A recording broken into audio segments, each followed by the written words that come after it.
আসসালামু আলাইকুম। সন্ধে ৭টা, বাংলাদেশ বেতার, রাজশাহী। স্থানীয় সংবাদ পড়ছি নূরজাহান বন্যা। অন্তর্বর্তীকালীন সরকারের দায়িত্ব নেয়ার পর প্রথমবারের মতো সচিবদের সঙ্গে বৈঠক করেছেন প্রধান উপদেষ্টা অধ্যাপক ড মোহাম্মদ ইউনুস। আজ তেজগাঁওয়ে প্রধান উপদেষ্টার কার্যালয়ে এই বৈঠক অনুষ্ঠিত হয়।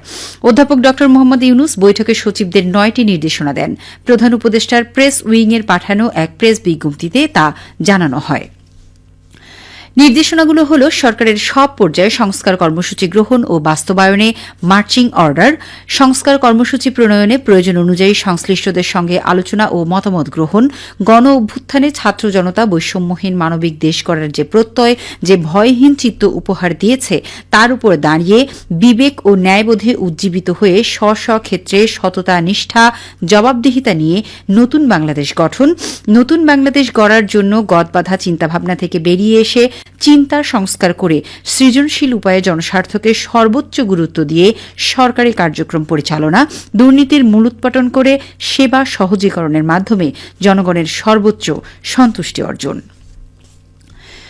সরকারি অর্থের সর্বোত্তম ব্যবহার নিশ্চিত করা, সরকারি ক্রয়ে যথার্থ প্রতিযোগিতা নিশ্চিত করতে হবে এবং স্বচ্ছতা, জবাবদিহিতা নিশ্চিতে বিদ্যমান প্রতিবন্ধকতাসমূহ দূর করা, সৃষ্টিশীল নাগরিক বান্ধব মানসিকতা নিয়ে প্রতিটি মন্ত্রণালয়, বিভাগ স্বল্প, মধ্য ও দীর্ঘমেয়াদী সংস্কার কর্মসূচির সময়াবদ্ধ কর্মপরিকল্পনা দাখিল করবে, যা নিয়মিত মূল্যায়ন পরিবীক্ষণ করা হবে এবং ছাত্র জনতার গণ অভ্যুত্থানে সৃষ্ট নতুন বাংলাদেশ নিয়ে বিশ্বব্যাপী যে আগ্রহ, ইতিবাচক ধারণা তৈরি হয়েছে, দেশের স্বার্থে তা সর্বোত্তম উপায়ে কাজে লাগাতে হবে।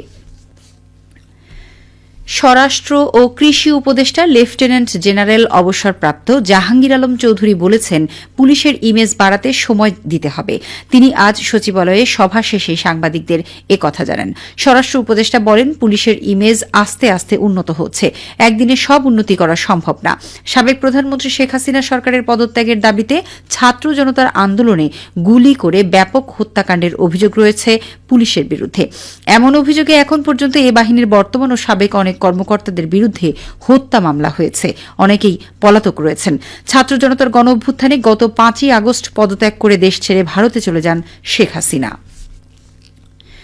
শিক্ষা ও পরিকল্পনা উপদেষ্টা ওয়াহিদ উদ্দিন মাহমুদ বলেছেন, নবীন সরকারি কর্মকর্তাদের দেশের মানুষের জন্য সৎ থেকে এবং ছাত্র জনতার আন্দোলনের মধ্য দিয়ে তৈরি দেশকে সামনে এগিয়ে নিতে সম অধিকারের ভিত্তিতে কাজ করতে হবে। তিনি আজ সাভারের বিপিএটিসিতে ৭৬তম বুনিয়াদী প্রশিক্ষণ কোর্সের সনদ বিতরণ ও সমাপনী অনুষ্ঠানে এসব কথা বলেন। এ সময় জবাবদিহিতার মধ্য দিয়ে দায়িত্ব পালনের সকল কর্মকর্তাদের নির্দেশ দেন। শিক্ষা ও পরিকল্পনা উপদেষ্টা আরও বলেন, জবাবদিহিতা নিশ্চিত করতে পারলেই দেশ এগিয়ে যাবে। দেশে বিভিন্ন খাতে দুর্নীতি ব্যাপকভাবে বিস্তৃতি লাভ করেছে। সকলকে দুর্নীতির বিরুদ্ধে কঠোর অবস্থানে থাকার আহ্বান জানান। চলতি বছরের এইচএসসি ও সমমানের পরীক্ষার্থীদের সকল তথ্য আগামী ১২ই সেপ্টেম্বরের মধ্যে বোর্ডে পাঠানোর নির্দেশ দেওয়া হয়েছে। আজ ঢাকা মাধ্যমিক ও উচ্চ মাধ্যমিক শিক্ষা বোর্ডের এক বিজ্ঞপ্তিতে এ নির্দেশ দেওয়া হয়।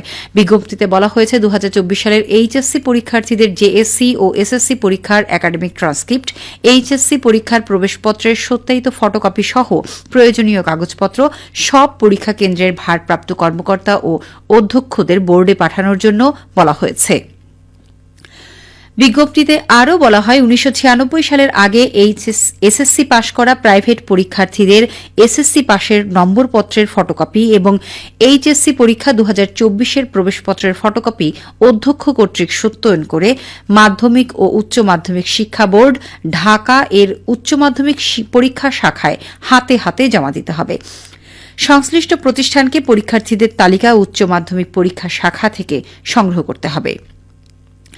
এইচএসসি পরীক্ষা ২০২৪-এর সমতুল্য সনদধারী পরীক্ষার্থীদের জেএসসি সমমান ও এসএসসি সমমান পরীক্ষার একাডেমিক ট্রান্সক্রিপ্ট, নম্বরপত্র, ঢাকা শিক্ষা বোর্ডের সমতুল্য সনদ এবং এইচএসসি পরীক্ষা ২০২৪-এর প্রবেশপত্রের ফটোকপি অধ্যক্ষের কাছে আবেদন করে সত্যায়ন করে ঢাকা মাধ্যমিক ও উচ্চ মাধ্যমিক শিক্ষা বোর্ডের উচ্চ মাধ্যমিক পরীক্ষা শাখায় হাতে হাতে জমা দিতে হবে।